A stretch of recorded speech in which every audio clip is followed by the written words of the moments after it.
Every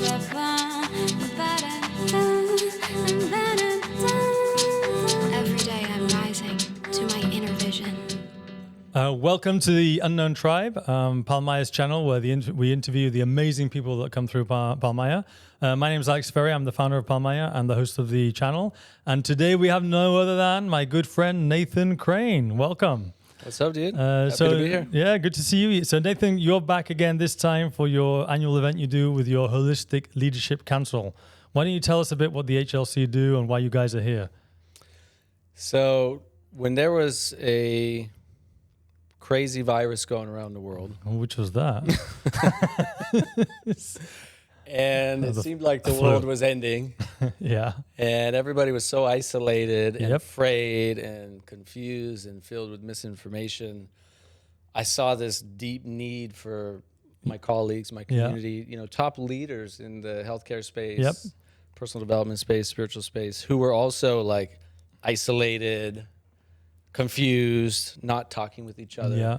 I just had this vision come through, like, I need to put together this council of incredible people, like very, intelligent, wise, crazy, weird, awesome people. I like that. Sounds good already. Where we can actually like talk. We can talk about this stuff, right? We can talk about openly and talk about, what's really happening and how do we support each other and how do we help people and what's amazing. The truth of what's going on. And so that was basically the impetus that birthed I think that's absolutely beautiful because I just said so many people were locked away and there was no debate anyway. It was just one monologue from the TV, right? So and any time that any of us were posting anything contrary to what was being shoved down our throats, we were immediately censored. And so I couldn't even share some of these things. Like I knew I could see, because I was talking to so many people in this space, doctors hands-on who were actually in hospitals, who were seeing patients and all that. I was getting this instant feedback because I've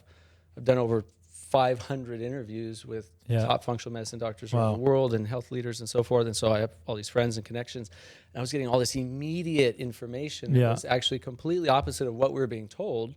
And yet it was like impossible to share that with the people who needed to know about it. Because if I put it out there public, it was immediately deleted, censored, called or whatever.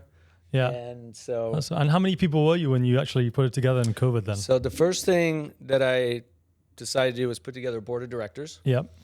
Very unique, diverse group of different specialties that represented, the human aspect, animals, planet. Yeah. So functional medicine doctors, double board certified, physicians, just incredible people, spiritual leaders.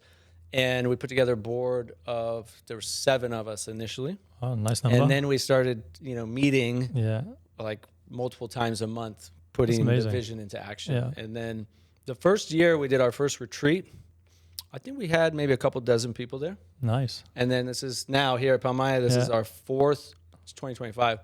This is our 4th annual retreat. That's and amazing. We'll have probably over 50 people here. That's incredible. And these are, some of the top leaders in the world. And many of them work in the medical industry as well, right? So is it all only holistic people, or is it mainly also like pharma medicine people as well who have a holistic approach? Is it a mix of it, or is it like more like black and white? So to me, holistic is, mind, body, emotion, spirit, environment, relationships, earth, animals, right? So it's spirituality as well. Yeah. And so the number one thing we look for when we nominate somebody, you have to be nominated by a member. Yeah. And the number one thing we look for is like, are they a huge-hearted person?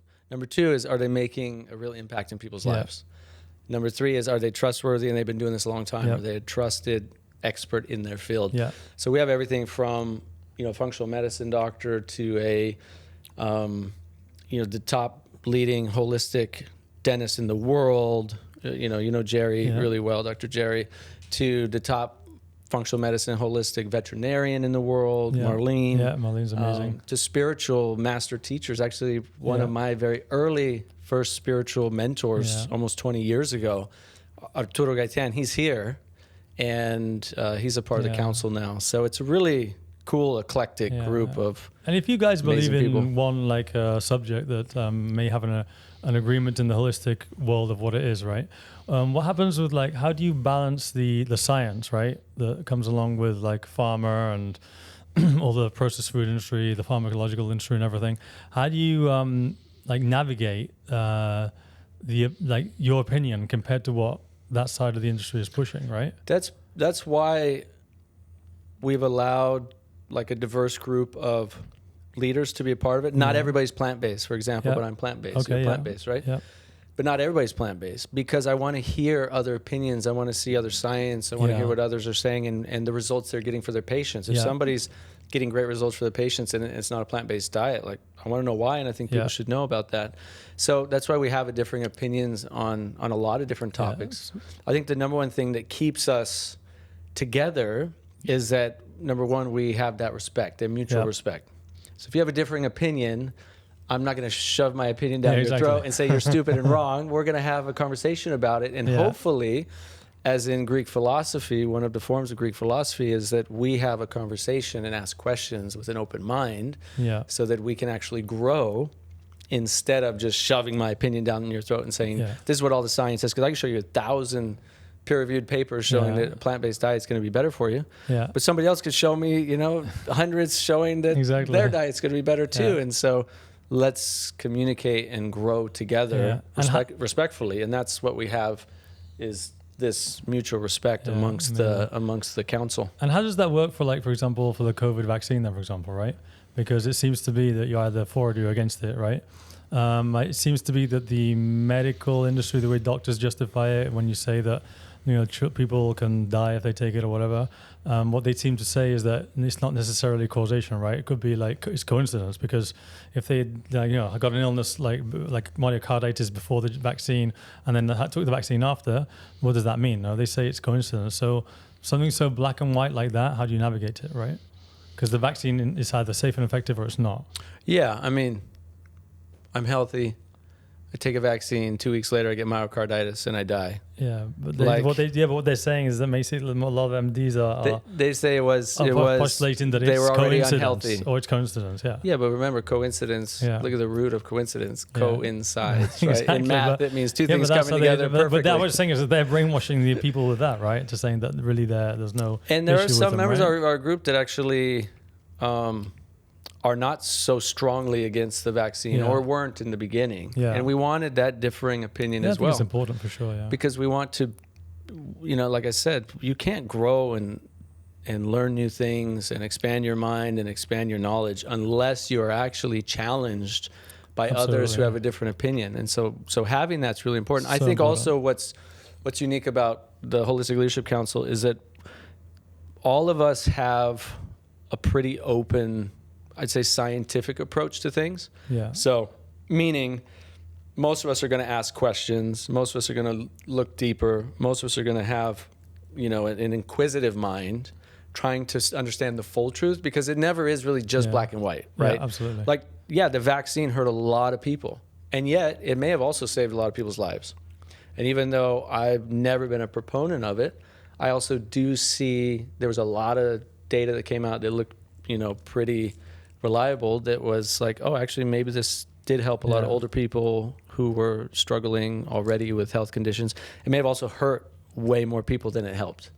We don't really know, because the data is so messed up. It's all been fudged, right? So much of it is like, I mean, what was it, Pfizer, the data they put out, like they put out the data, but then how it was interpreted was completely misunderstood. I think they specifically allow VAERS in the vaccine advert what's it called? The vaccine advance reporting system. VAERS. Thank you.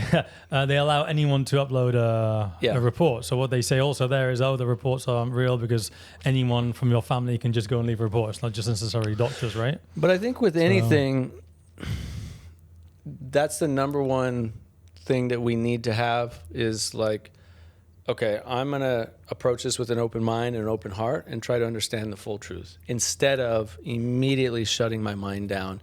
With diet, why are so many people confused with diet today? It's a big mess nowadays. Yeah, they watch something on Instagram about some doctor saying the carnivore diet is going to cure you of every disease on the planet. Look, it's cured me, it's cured everybody, and veganism hurt me and it hurts everybody. And so it's this black and white, Well, let's talk about that one. Why would you say plant-based then?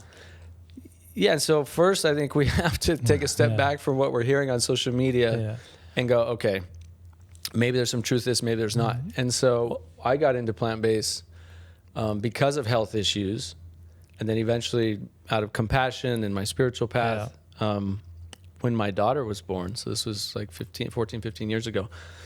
And because everything I was seeing at the time, the documentaries, the books I was reading, everything was leading, hey, this is probably the healthiest diet if I want to be strong and vital and live a long time. So I experiment with it. Yeah. I did raw vegan for a year, 100% raw. Too nutty, I found it, man. I couldn't do anymore. Exactly. And it works for some people, and others it doesn't. Dr. Gabriel Cousins, a good friend of mine, who's been raw vegan for over 50 years. Wow. Have you tried fruitarian? Just the fruits? I haven't tried. I've done like fruitarian cleanses and stuff. Yeah, but not like a long period. Either, no. But I know people who've thrived on fruitarian, and others who say fruitarian like destroyed them. Yeah. Well, the thing is, now I think we reached an interesting point where the problem is it is black or white. Everyone's like either eat vegetables and you'll die, or eat meat and you'll die, right? Right.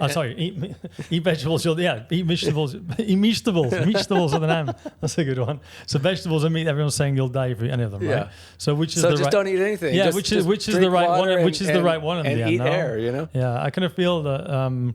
It used to be like when I started going plant-based like 15 years ago as well, same time as you, I felt like it was starting, like it was getting more media attention. Then media attention really picked up, which kind of like was weird. And I was like, hey, something's going on here. And then suddenly it died and now it's all meat.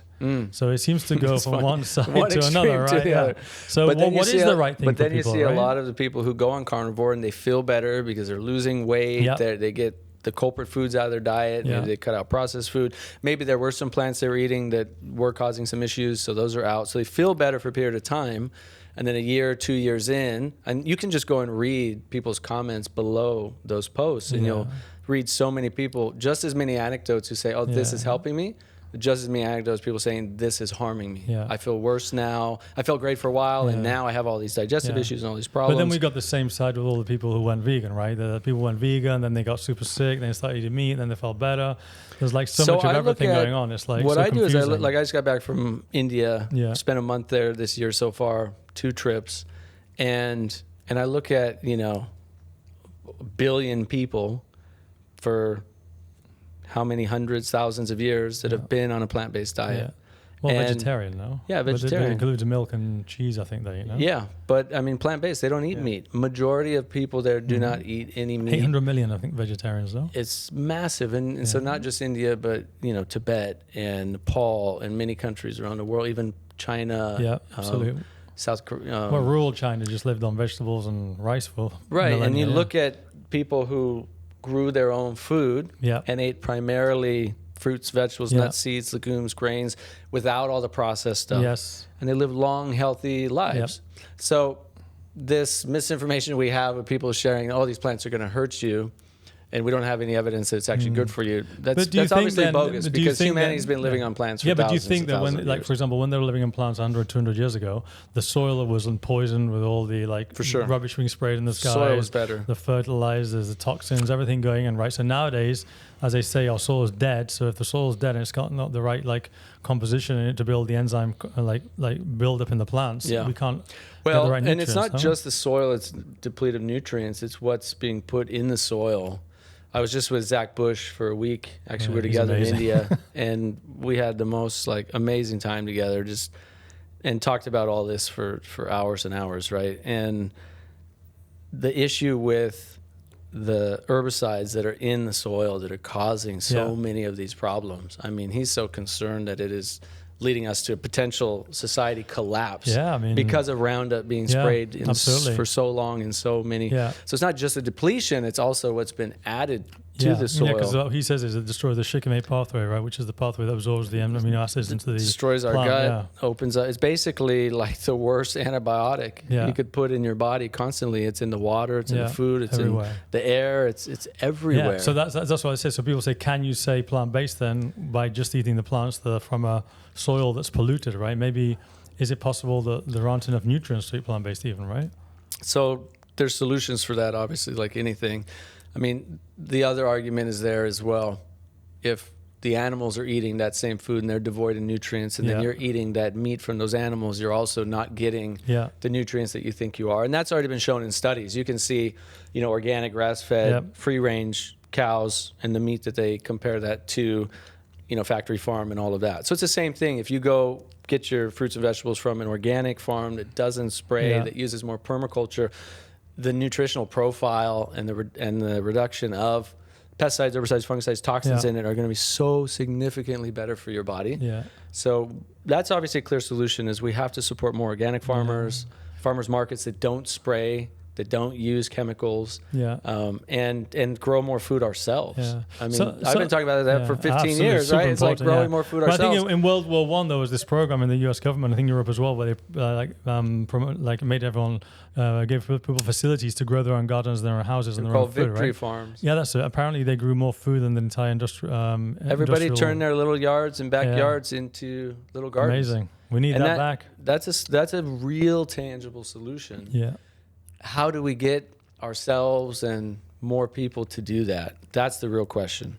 And maybe it takes a near collapse with our food systems. Yeah. Maybe it takes a near collapse with our physical health systems. Maybe it takes this final scare, this push to go, hey, we've pushed way too far down this negative path of self-destruction, that we need to take these things back into our control. And we do have that control, where most people have a little yard or a balcony, put a few seeds garden. in, right? And now I have a garden tower at home. I can grow in one single tower. I mean, I can grow, I think we have 60 or 70 plants in there. That's amazing. We have carrots right now. We have kale. We have spinach. We have lettuce. Incredible. And that's clean, just no one pesticides. of those. And no pesticides, and a composter in it. So, wow. it's all, so the and food worms. you have So in we house have a worm leftovers, composter. that's amazing. So you can turn your yards into gardens. You can turn your balconies into gardens. You can, all these little things, people think, oh, it's just a little thing. It makes a huge difference. Absolutely. It makes a huge difference the more we can bring that control back to us. Yeah. Is it easy? Not necessarily. No, it's always an effort. Right? But is it necessary? I think so.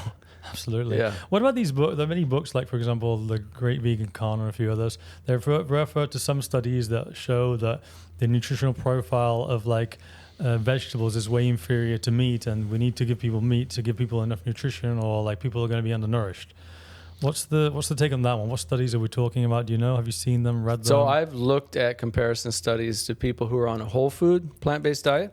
So nutrient-dense, whole food plant-based diet. And Dr. Furman's a great example of this. He's had thousands of patients come into his clinic and actually put them on the nutritarian diet, which is probably, when I talk to cancer patients or anybody dealing with a chronic health condition, I'm going to say go nutritarian diet. That's going to be the absolute healthiest vegan or plant-based diet you could do, because it is focused on micronutrients. Okay. We get way too focused on macronutrients. You get enough protein, enough fat, enough carbs. The body can utilize, we can go high-fat diet and do well for a long time. We can go high-carb diet and do well for a long time. We can go, low to moderate protein. We can switch it up. And the body will just turn most of that into energy with some nuances. What we absolutely need is the micronutrient profile. And what he's done with the nutritarian diet is he has looked at what specific food groups do you need on a daily basis to make sure you are hitting all of those nutritional adequacies, not just to survive, but to thrive and to empower your body to prevent and heal every disease. And he's seen it firsthand. There are some supplementation you just have to do on a vegan diet. B12 is one of them for most people. Vitamin D3 is one of them for most people. Even if you look at the studies, most people on an omnivore diet, a large percent, it was something like 40 or 50%, I think, a study I saw, that polled populations from around the world, were deficient in vitamin D. Yeah. So vitamin D, omnivore or vegan diet, that's usually a supplement. And omegas as well, omega-3s. And B12 is because the deficiency in the soil, they say, no? Deficiency in the soil, most, even it's a lower percentage, but I think I saw something like 10 to 15% of people on omnivore diet are deficient in B12 as well. It was more, actually, But on a vegan diet, like if you're vegetarian and you're in India, for example, you're going to get B12 you're going to get it from some of the animal products. If you're 100% vegan, you're going to get very little or no B12. Yeah. You can get it from some mushrooms. There's a bacteria in our gut that makes it, but not everybody synthesizes it. So it's one of those things that if you're not eating any animal products, you most likely need to supplement. But B12 is really interesting. One of the things I learned when I was studying it is your body can actually hold on to B12 for up to 5 years. So it takes a while to wear. It takes a off, right? long time to wear when out it hits the you, B12. apparently it's hard. So we're obviously meant to be able to go without B12 for a long time. Yeah. Because in nature, well, we were maybe you don't nomadic, have right? it every single exactly. day. So you'd be moving around different places and. But you definitely want to test for it. I mean, if you're on a vegan diet, you definitely want to test for it and just see. Don't guess, because you might be deficient. Now, Never done a test. Yeah, I've seen people. I mean, if you take B12, then you're fine. But I've actually seen people who don't take B12, who are vegan, who had extremely high levels of B12 and have no idea how, and they don't take many fortified foods. I don't take much of it. It'll be interesting to see how much I have. Yeah. So vegan diet, you definitely want to check, and this is true for any diet. Yeah. You definitely want to check vitamin D3, B12, and your omegas, omega-3s, because those are three big ones. And then another one too is like vitamin K2. Yeah, I was going to ask you about that because a lot of the pro-meat arguments say that you can only get to K2 through meat, eggs, and you can maybe the only vegetable as it is natto, which is the fermented. But not everyone eats natto, right? Yeah, but that's why the Eastern cultures are some of the smartest, healthiest. But because can we not get out K2 in any other fermented food as well? Does it have to be natto specifically? Natto is the one I know of. I think like some we do mushrooms that also have some K2. If you do some sort of different kimchis and things or sauerkrauts. Well, our body makes K2 from K1, so it's another thing, and our body gets K1 from dark leafy green vegetables. So the first thing is make sure you're eating, and that's one of Dr. Furman's G bombs, right? Greens, beans, onions, mushrooms, berries, seeds. That's what you should be eating every single day. So greens, dark leafy greens every day. And then many people's bodies will convert K1 into K2 if you're eating dark leafy greens every day. Not everybody's converts is super efficient. Okay. So how would you know though? Yeah, that's one of those things that's a little tricky to test. I think you can blood test K2, but I'm not sure it's totally accurate. Eating enough leafy greens and then do some testing and see what your K2 levels are. Most like diets you might be able to actually test K1 conversion to K2. I'm not totally sure. Yeah. But that's one of those things that if you take a small supplement of K2. Now K2 is still like not totally understood in the scientific community. We know it's beneficial. We know it can help with a lot of health benefits, but it's also not considered like this is an absolute thing you have to have every single day. Yeah. So that's the thing with a lot of these vitamins. Well, I think most they're still figuring out what they all correctly, do. Right? Like even iron and things aren't measured correctly because it's the ferritin, the machine measures, not the actual iron or whatever, right? Yeah. So, but I've been plant-based, mostly vegan I say mostly vegan because I eat honey. Yeah. I don't do eggs, but rarely once in a while I have an egg in my pancake or something. I don't do milk. Yeah. Except when I was in India recently, it's in everything. So it's like I either had to just be like, okay, I'll have it while I'm here. When I travel to the North Pole, I have Arctic char or some fish as well, because there's nothing else to eat. But I haven't had fish, chicken, beef, anything in 14, 15 years. And when I do my blood tests and all that stuff, like I'm perfectly healthy. And I don't take a ton of supplements. I take a few, like a multivitamin, which I haven't taken for months. But on a plant-based diet, when you eat whole food and you're eating diversity from the different foods, most of the time you have nothing to worry about. What about the fact that, for example, when someone is ill, for example, right, they're not healthy, and then they one decides to go plant-based and the other one decides to go keto, meat only, right? And they both their health improve, right? They both get healthier, they feel better, and they follow their diet. And you've got many examples of either or in the world. Like people say, no, I was ill, I got better on my meat. Yeah. I was ill, I got better on my when I started eating plant-based, right? The reason they say is because in the end, you're just eliminating the processed foods, You have to look. So if you take away all the processed foods and all the crap they're eating, then you're going to get better on either diet, right? You have to look at what they're eating beforehand, for sure. But how do you then, once you eliminate the processed foods, and someone's either on plant-based or on a meat diet, keto, paleo, or whatever, how do you actually analyze the difference? Because I don't think, like, most studies that are done, like all these nutritional studies, right? First of all, they get a sample of the population, right? Mm-hmm. And so to thousands of people of a population, they study them over 10, 20 years now. There are very few studies, I think, that are over 25, 30 years now. Right. But then if you take a sample of the population, then 80% of the people are overweight or obese anyway, because that's the sample of the population anyway. So who are you, like the studies either being done for someone who, like at the end of the study, who's the benefit could be for the obese person or the athletic person, you don't know. Right. So all these studies are pretty skewed anyway, right? And then not just that, apparently these long-term studies, they interview the people once a month and ask them what they eat, and they tell them, how do you know they're not lying, right? So which studies can we trust is my question. I read a article from the lead editor of, I believe it was Nature magazine, which is one of the top peer-reviewed journals in the world. And this was probably 10 years ago, maybe. And he said, 50% of all studies published are false. Well, I'd probably say more, right? I mean, they're being conservative. And I was like, whoa, okay. So we got to even take science with a grain of salt. Yeah, That's absolutely. the challenge, right? Yeah. I mean, this is the lead editor of the top, one of the top most respected journals in the world, saying 50% of all studies are false. Yeah.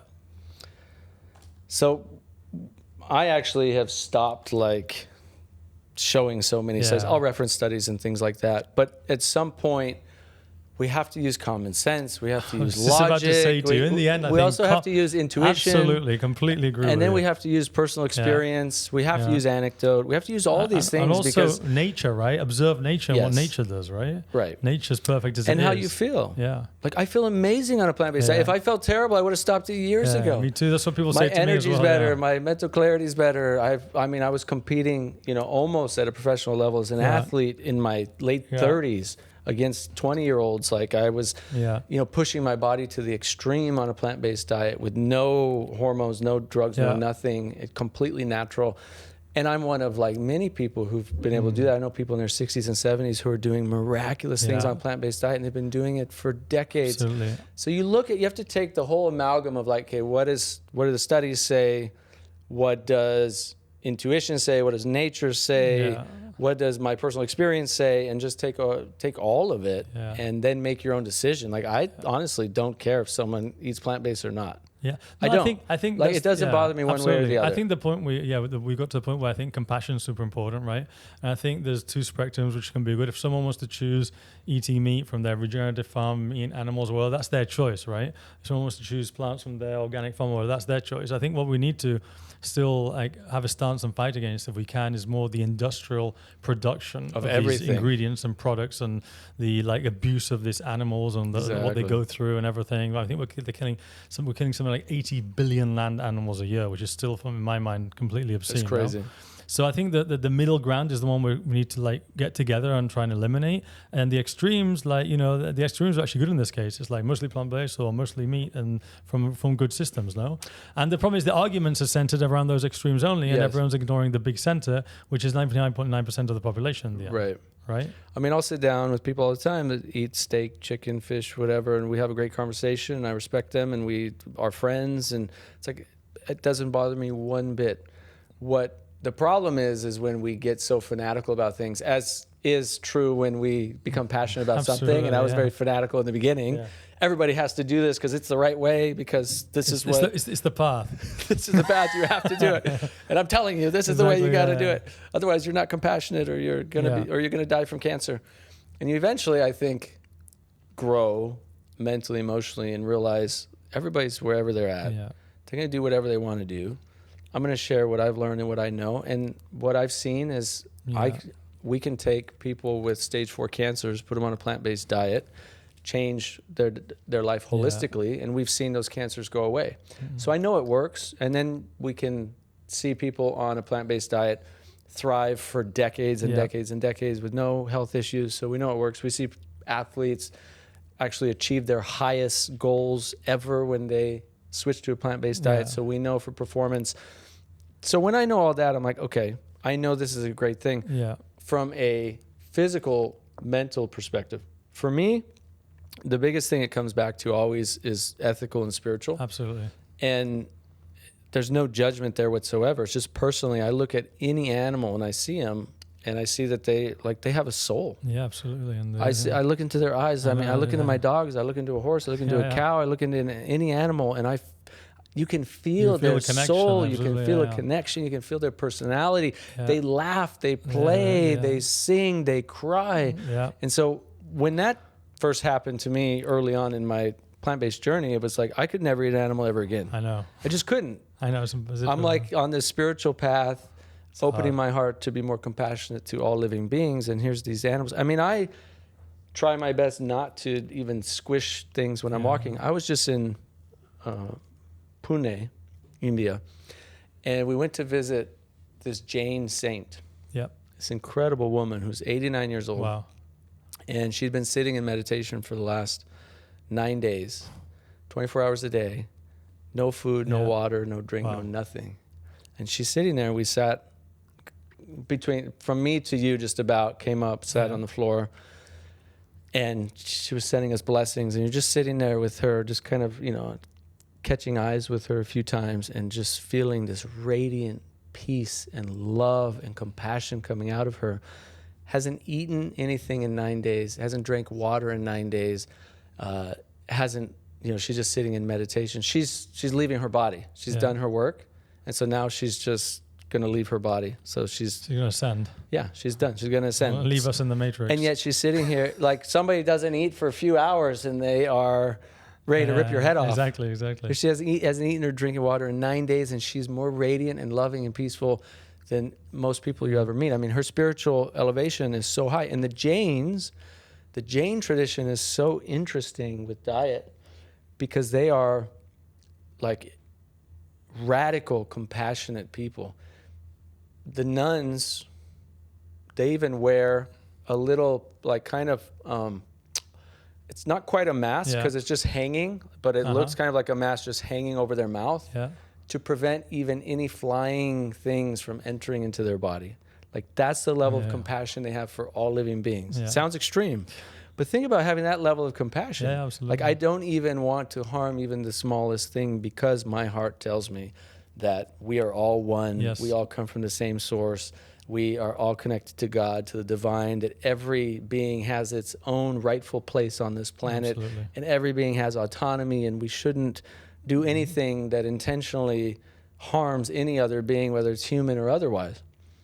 And so with my early Buddhist teachers in San Diego, that really opened me up to a bigger level of compassion, of realizing, like, I got into eating plant-based out of all the health stuff, but the more I meditated, the more time I spent with Buddhists and the Hare Krishnas and so forth in San Diego, the more I realized how much it opens your heart and your spiritual connection by looking at every animal with that level of compassion. Absolutely. Yeah, so talking about compassion then, it's an interesting point to bring up. When we go back to the plant-based movement, I kind of always get suspicious when suddenly media is trying to shove something down your throat. And there was a point where media was throwing something down your throat, right? Yeah. So there was a point like a vaccine? No, before 2015, the vegan movement. Yeah. Right? Suddenly it was being pushed down your throat everywhere, and it was being accompanied by all this big launch of like processed vegan foods everywhere. Yeah. And there clearly was a plan there to do something, right? But then now that it's flipped, they're pushing like the meat down your throat. But the thing is, what I noticed was that before the meat movement, they brought all these laws out where activists could no longer go and film meat production facilities and all these things. At the same time, what seems to have happened is that the entire internet has been scrubbed of all these animal cruelty videos. Right? So now people like wondering about compassion and what really happens to these animals. We're blind to what happens to them because all the videos have been scrubbed. No one films it anymore. You're not allowed in. So no one really sees this. There always used to be like some really grueling video that you could hardly watch, you know? And at least now they censor it. I think that's important to have some of that because it's the truth. You need right? to see what's going on. It is the truth, and a lot of people need to see the truth, right? And even if you see the truth, you might not care, but it needs to be there, right? But now it's not allowed to be there. So isn't that strange that also the pro-meat has gone along with the elimination of this complete elimination of the animal cruelty videos? There's a lot of money involved, right? Yeah, there's a lot of money involved. When there's big money kind of involved, suspicious, no? Yeah. So how do you? So without being able to see the truth, right? Without being able to see through the walls of all these slaughterhouses and chicken farms and all these things where all these animals are being abused at horrible levels, right? How do you get people to care about animals, right? There's 3 films made by the same guy who I highly recommend anyone go and watch. It has nothing to do with, it's just to go see the truth of what's happening in these places. One is Cowspiracy. Amazing film, right? Yeah.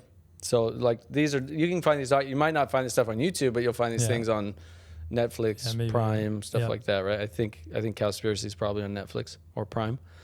The other one they made is Seaspiracy. Have you seen that? Yeah, it's pretty grueling. You know what's so amazing about that was how all of these nonprofits, that are all about cleaning up the ocean, cleaning up the environment, and they're focusing on cleaning up the straws. Yeah. The straws are the worst polluters. The straws are the plastic that are destroying all the fish. And they always show a turtle with a straw in its nose. And you're like, oh, that poor turtle. Exactly. You like care about it. I'm not doing plastic straws anymore. I'm saving the turtles. I'm saving the planet. It's all marketing campaigns. Yeah. And then he goes in and actually starts interviewing the founders of these nonprofits and like, hey, did you guys actually know straws are less than 1% of the pollution in the oceans? I can vet for that because I clean the beach often here, and my kids, I take them to clean the beach, and every day we get trash on the beach, and you never see a straw. We do see a lot of bottle caps. Yeah, and I'm not saying plastic straws are good, but we're saying look at all these nonprofits that are getting all this funding that putting all their attention on straws. Yeah. And then when they're asked these questions, they freeze up, they go silent, and they shut down the interview. Yeah. And then he starts to bring up the bigger question of actually what's really causing all the pollution. We see it here. It's like, what is it? 50, 60, 70% is commercial fishing. Yes. And the fishing nets, right? Yeah. And all the plastic nets and all, and then it's killing all the sharks and the dolphins that are getting caught. I mean, we're talking millions and millions. And the moment he talks to any of these big nonprofits about it, they just go silent. Yeah, exactly. So, I mean, just follow the money. Always. Right? Follow the money. And so, we're keeping people distracted on straws over here. Exactly. While the big thing over here is actually all the fishing. Yeah. So just stop eating fish if you care about the fish and the oceans and the environment. I think also no straws is actually a good thing anyway, not just for the environment, because I think not everyone needs a straw, and every restaurant they stick straws in everything all the time. I should hide my straws, what you're saying? Exactly. Well, no, it's seriously, they put a straw in everything. You don't need it half the time. No, so it's like straws are actually pretty stupid if you think about it. Useless half the time, yeah. But anyway. Well, and then the paper straws just fall apart when you use it drink anyway. Normal, yeah, exactly. So, I mean, straws are one of those. And then there's the third video you said? Dumb inventions. And so the third one, so Cowspiracy goes in and shows you what's going on in these factory farms. And actually, he gets threatened and said, hey, you shouldn't make this film, right? Big ag, big cattle, dairy, et cetera, is coming after you. Like, he had people like following him and stuff like that. And the third one is the one they made recently called Christspiracy. Yeah.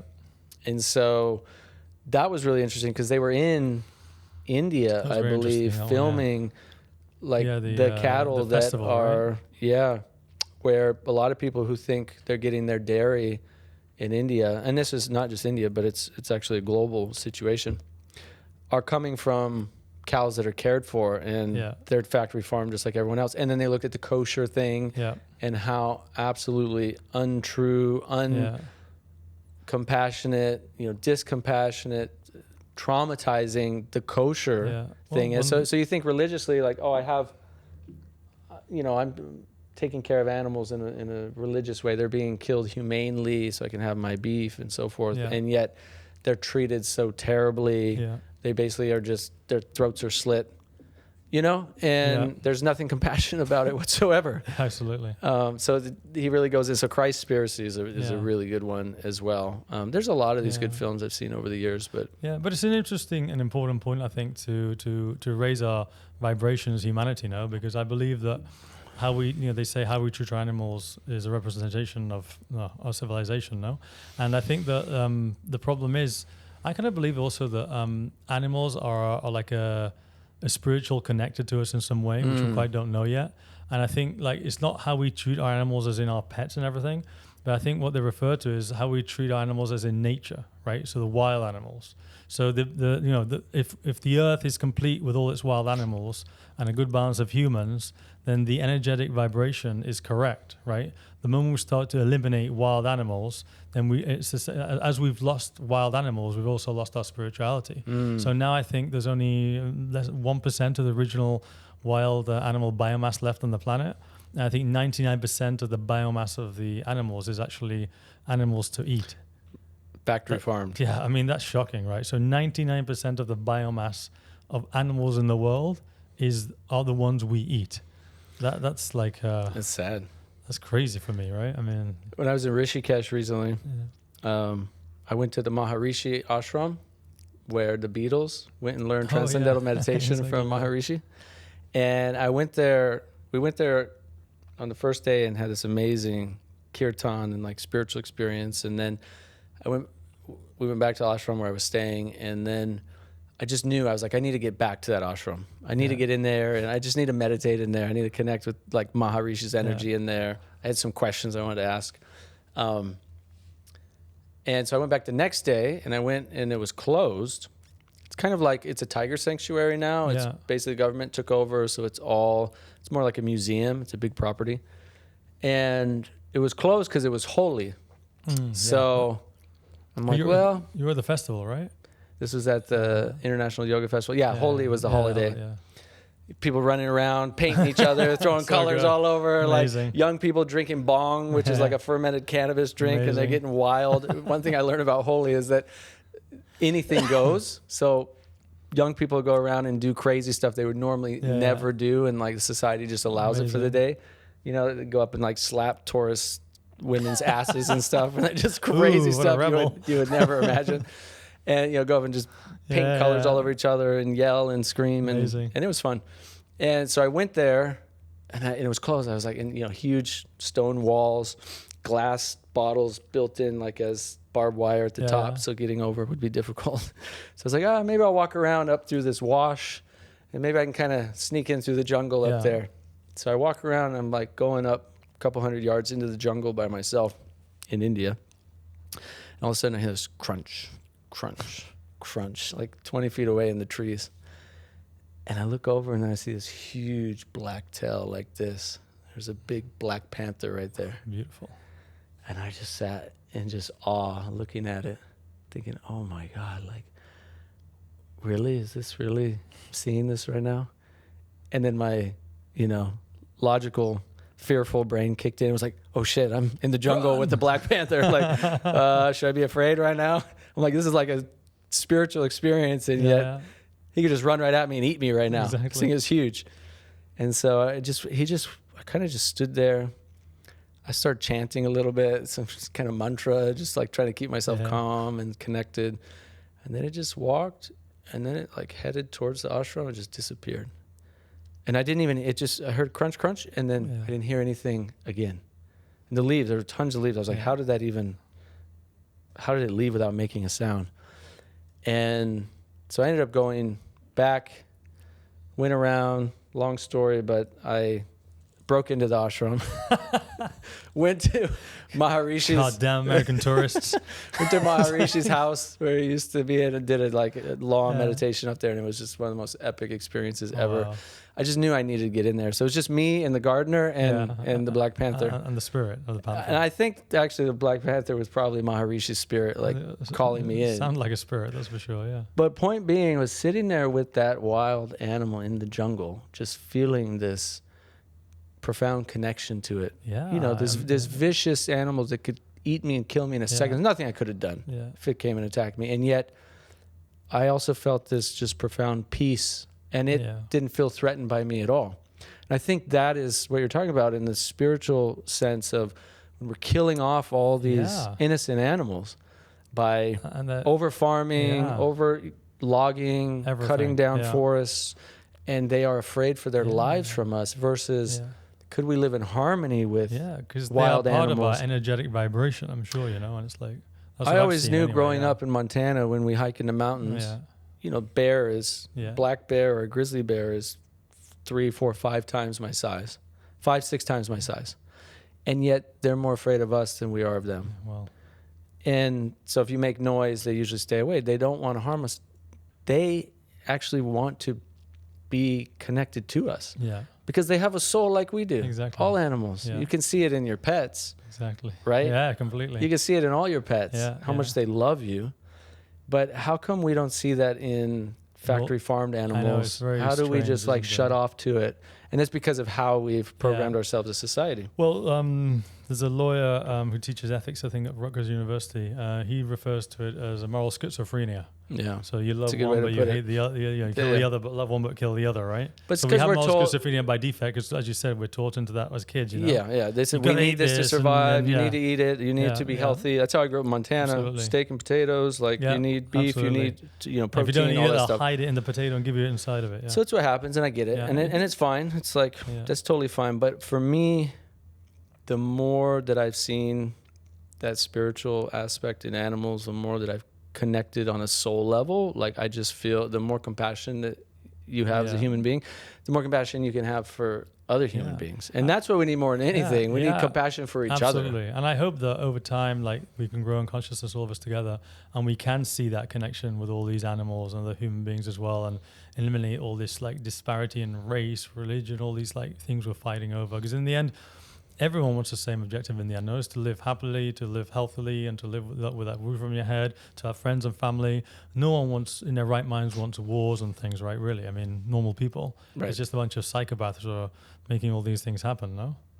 And it's not good to have compassion for animals, but not for people. Yeah, we see that too. Absolutely. I love animals. I've met people. I love animals. I hate humans, but I hate humans. Exactly. And I'm like, all right, that's a little extreme the other way. If we're going to practice compassion, we should practice compassion for all living beings, because it raises your own spiritual elevation. And the way I see it as well is not just that. As they are an energetic vibration themselves, as they are a life source. I think that, like, when the reason I don't want to eat like a cow or whatever is because I don't want to eat the negative vibration of death that they've gone through, right? As in most of these animals, you say, get suffering, pain, they get killed against their own will. So I think that vibration gets lodged within their cells in some way, and you eat that vibration, that becomes you as well, no? So if you want to be more compassionate and more spiritual, I think that our bodies do need to be seen as temples. So we can eat as clean as we can, but we also need to, remove that negative vibration that I believe does make you more aggressive and blocks you more spiritually, It's amazing how powerful our own individual minds and belief systems are, and how powerful the collective is. One example is the Ganges River, all through India, right? And so if you read the science on it, probably one of the most polluted rivers in the world, filled with all kinds of bacteria and amoebas and feces and garbage and everything. And yet, probably 1 billion people plus every day are sending positive energy towards it, look at it as a spiritual living being. Yeah. Mother Ganga is actually looked at as this life giver, this giver of life to everywhere that it sends its beautiful banks, its river to the banks, and it brings life and spiritual essence and healing. And so people take pilgrimages to the Ganga to cleanse and to detox and to remove sins. And there's prayer and offerings that are given to it. And there's this whole spiritual experience. And so when I was there, I was tapped into that aspect of it. I dropped everything that I could have heard from people. You know how dirty it is? You know how many forms of feces they found in it? You know how many bacteria and all that stuff? And I just nope, don't care. Yeah. I'm into the spiritual aspect of it. And so every time before I went in to the Ganga, I looked at it as a mother, as a healer, as a living being, because water is a living being. Yeah, well, you made it your reality. Yeah, and I did, little fire ceremony for it, and connected with it spiritually, and then went in and dunked my head and went in multiple times. I did multiple times, multiple days, and I felt rejuvenated, cleansed, detoxed from it, purified. I felt that from it. Yeah. And then I watched people who were with me, who were scared, had that fear in the back of their mind, but they did it anyway. Yeah. But they still had the fear, and they talked about it. And they got ill. And they watched them get sinus infections and get sick and stuff like that. Exactly. And it's all in the mind, eh? Well, a big part of it is a big part of it is a big part of everything we do in our lives is how we look at it, how we perceive it, what we believe individually, but also collectively. Yeah. If we can get people focused, large groups of people focused on good things, like, hey, let's clean up the environment. And how do we do that? Let's grow our own food. Let's create more organic food and permaculture food for people. The more people focusing on something positive that creates it, the more energy we put towards that, the more it becomes reality. And I think the solution there is meditation. Yeah. Because meditation allows us to calm the mind, to stop all the incessant thinking, the monkey mind that's jumping constantly all over the place, and actually allow us to connect to our higher self, to our soul, to the divine. Yeah. And then what happens is our intuition increases automatically, our insight increases automatically, we start to make better decisions, we can see things more clearly. And that's one of the greatest gifts that I've been shown over the years is having a daily meditation practice has helped me to see life so much more clearly and have more compassion. What is your meditation practice then? So right now I do Sudarshan Kriya, which is a beautiful gift that Gurudev, Sri Sri Ravi Shankar, brought to the world like 40 years ago. And it's a powerful pranayama, powerful breathwork practice. Yeah. And so you do this breathwork, and by the end of it, you're already in like this elevated conscious state, super like deep meditative state. And then in that meditative state, then I'll do what's called Sahaj meditation, which is kind of like TM, transcendental meditation, but it's a little bit different. So it's a mantra-based meditation. And that is my main like morning practice. And how long? In my afternoon practices, I'm actually teaching meditation. Okay. So when I lead a guided meditation, I also do the meditation with people, and I'm putting those for free on YouTube right now. Wow. And some of those actually are some of my most deepest meditations. Wow, amazing. I'm like in it, I'm just like, I don't want to come out. I'm just like in this blissed out state of just like pure consciousness. Take me there, please. And I'm like, oh, I need to end it, right? Because this is going to be too long for people, so I come out. How long does the morning one last then? Like 20 minutes? That whole practice, though, the one I'm doing now, because I'm adding layers to it, as I go deeper into becoming an art of living meditation teacher, there's more. So I do like a Padma Sadhana, and then a whole breathwork practice, Kriya practice, and then Sahaj. That whole thing. And then I sometimes go into my own meditation after. It can be, on a short day, 20 minutes. If I'm wake up late, super busy, so got to get going, doable 20 for minutes. People. On a day when I wake up at 5 a.m. and I'm so energized and I just go straight to it, I'll do an hour and a half. Wow, that's amazing. Yeah. Because sometimes I just wake up at 5 a.m. and I'm like, I could lay here and do nothing, or I could go actually do an epic meditation, and then my whole day is just like 100 times better. Wow, beautiful. And then the ones I do in the afternoon that I'm teaching right now are usually like 25 minutes. So doable. It's amazing.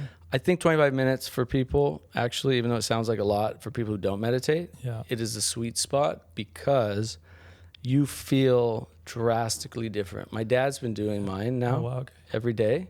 He said, in like a week and a half, the pendulum of emotion he normally feels like this. Some days he feels great, other days he feels less great. He said it's gotten to a place where it's like this, barely swinging back and forth now. And that was like 10 days of following my meditations every day. And those are about 25 minutes. You can do 3 minute, 5 minute, 10 minute, 15 minute, and they're all good.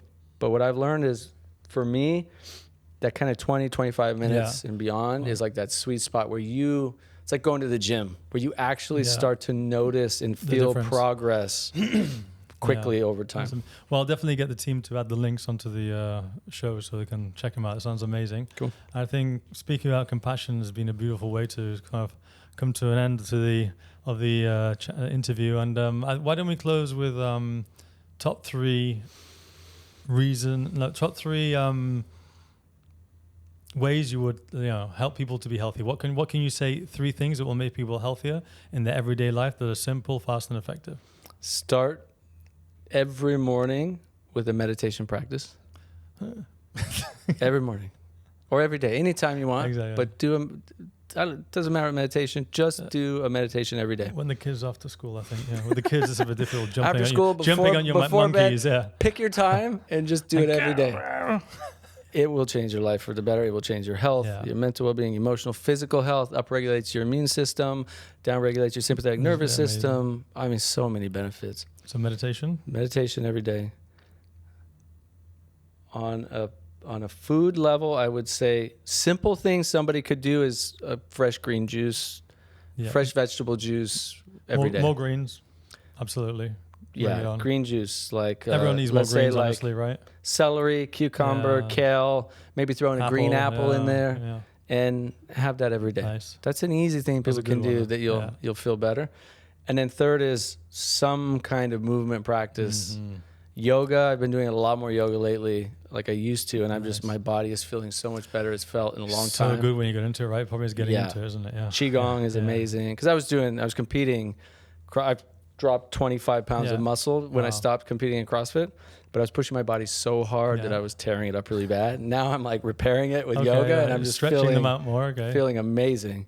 So a daily movement practice, but something that's going to be actually beneficial to you and not tear you down too much, And also I say to people to do it little by little, right? Maybe one thing a month, because sometimes it can be overwhelming. You mean don't go and do routine 2 hours of CrossFit every single day? Exactly. No, yeah, unless you want to. It's like, yeah, exactly. Well, I think it's been amazing talking to Nathan again. Thank you so much for coming here. Would you like to conclude with any comments to the audience? Anything you'd like to say? I think we covered it. Thanks for doing this. Yeah. Thanks for doing this podcast, dude. I appreciate you. I love coming to Palmaïa, and I encourage people, if they've not been here yet, thank you so much. Make sure to come. This is a very special place. And thank you for coming back twice now. It's I'll be back as often as I could. Amazing. I told you I'd move in if I could. Well, we'll get a room for you. Yeah. So thanks, brother. Appreciate you. I'll see you around the resort then this week with all your amazing people. I can't wait. Hopefully we can speak to some more people and maybe do some more interviews. And I'll see you in the Sweat Lodge. Let's do it. Done. Bye. All